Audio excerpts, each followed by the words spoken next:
Hi, it's Jen Thompson from Everyday Wellness, and I know you have a busy life and there's just no time to cook sometimes.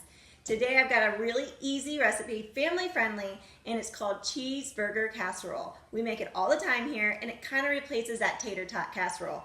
So you know what? Get rid of the cookbooks tonight. I got this one covered. Here is the base. We have cauliflower rice. I used 2 packages of frozen cauliflower rice, and I grated mozzarella cheese right on top.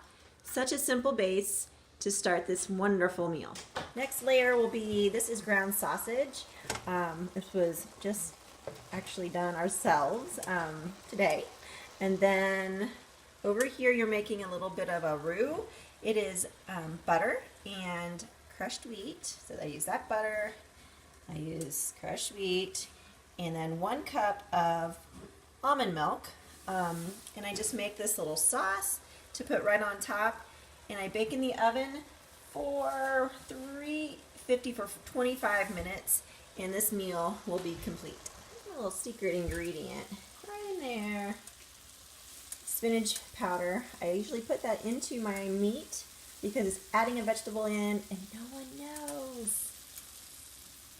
Here's the finished product before it goes into the oven. Simple, couple layers, it's done, and supper will be served soon. Enjoy this recipe. It will be a family favorite.